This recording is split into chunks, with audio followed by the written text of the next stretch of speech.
ओम श्री गणेशाय नमः। ओम महालक्ष्मी नमः।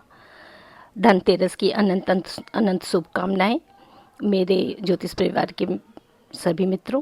ज्योतिषाचार्य राखी का अपने चैनल ज्योतिषाचार्य राखी में धनतेरस के नए एपिसोड में हार्दिक स्वागत। जैसा कि हम जानते हैं कि धनतेरस कार्तिक कृष्ण पक्ष की त्रयोदशी तिथि को मनाया जाता है और इस बार त्रयोदशी तिथि का आरंभ हो रहा है 2022 में 22 अक्टूबर को शाम 6:03 से लेकर 23 अक्टूबर को यह तिथि रहेगी शाम 6:04 तक। अब चूँकि त्रयोदशी का सूर्योदय होगा 23 अक्टूबर को, इसलिए धनतेरस भी मनाई जाएगी इस साल 23 अक्टूबर को। चूँकि ये तिथि शुरू हो रही है 22 अक्टूबर को शाम से, तो कुछ लोगों के मन में ये आ रहा होगा कि क्या हम इस समय खरीदारी कर सकते हैं।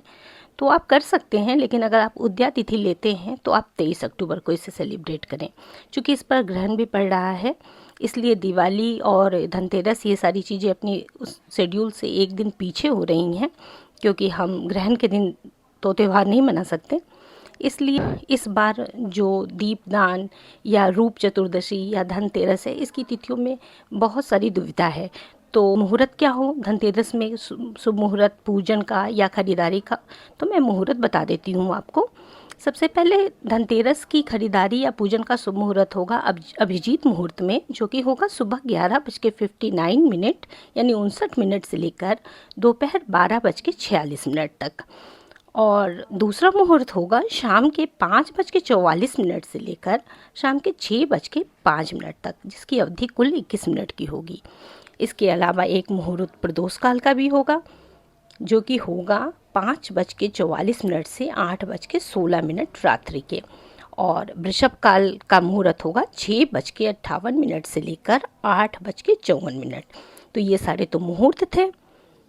अब दोस्तों, इस बार 23 अक्टूबर को जो बहुत ही अच्छा दिन है, आज के दिन सर्वार्थ सिद्धि योग तथा अमृत सिद्धि योग दोनों ही लग रहे हैं। और मैं आपको बता दूं कि सर्वार्थ सिद्धि योग पूरे दिन रहेगा तथा अमृत योग सुबह 6:35 तक रहेगा।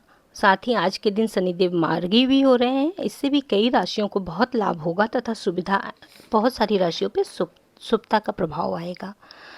अब हम सब ये जानते हैं कि धनतेरस पर हम धन के देव कुबेर, धन की देवी महालक्ष्मी, धनवंतरी भगवान तथा यम और गणेश भगवान की पूजा करते हैं।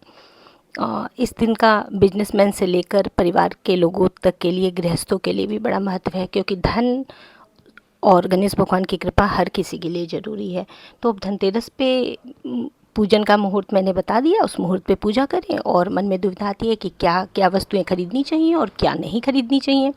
तो खरीदनी जो चाहिए उनमें परंपरा से ही चली आ रही हैं कि आज के दिन हम बहुमूल्य धातुएं जैसे सोना, चांदी, पीतल, इनके सिक्के, जेवर और लक्ष्मी गणेश की चांदी की या फिर मिट्टी की प्रतिमाएं खरीदते हैं। उसके अलावा बर्तन, जिसमें चांदी के बर्तन, स्टील या पीतल या अन्य बहुमूल्य धातुओं के बर्तन भी खरीदते हैं। इसके अलावा भगवान के वस्त्र, उनकी साज सज्जा की चीज़ें और साथ ही अपने लिए भी वस्त्र और साज सज्जा या श्रृंगार की चीज़ें, ऐसी चीज़ें खरीदते हैं। सौभाग्यवर्धक सभी चीज़ें खरीदते हैं। कुछ चीज़ों की बंदिश है जो नहीं खरीदते हैं, जो मैं अभी आपको बताऊंगी। इसके अलावा जो शुभता के साथ खरीदी जाने वाली चीज़ें हैं, उनमें है एक झाड़ू। झाड़ू को हम सदा से लक्ष्मी का प्रतीक मानते हैं और झाड़ू को हिंदू शास्त्रों में झाड़ू का बहुत महत्व है। तो आज के दिन हम झाड़ू खरीदते हैं।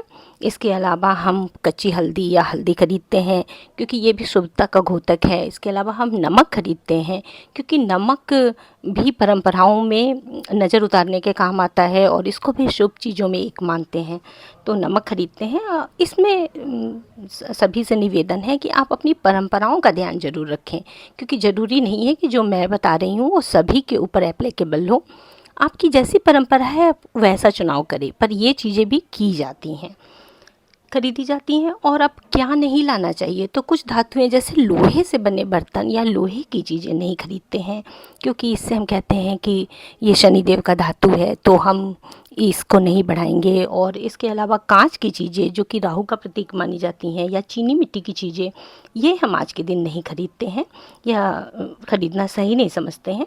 इसके अलावा हथियार या धारदार चीज़ें जैसे छुरी, कैंची, चाकू आदि आज के दिन नहीं खरीदते हैं मित्रों। उसके अलावा जो भी चीज़ें जो सौभाग्य की हैं या घर की साज सज्जा की हैं या मिठाइयाँ या शुभता से भरी हुई चीज़ें, वो सभी खरीदते हैं। उम्मीद है कि धनतेरस पे का आप लोगों के जीवन में बहुत बहुत खुशियाँ लेके आएगा और बहुत धन संपदा लेके आए और बहुत सुख शांति बनी।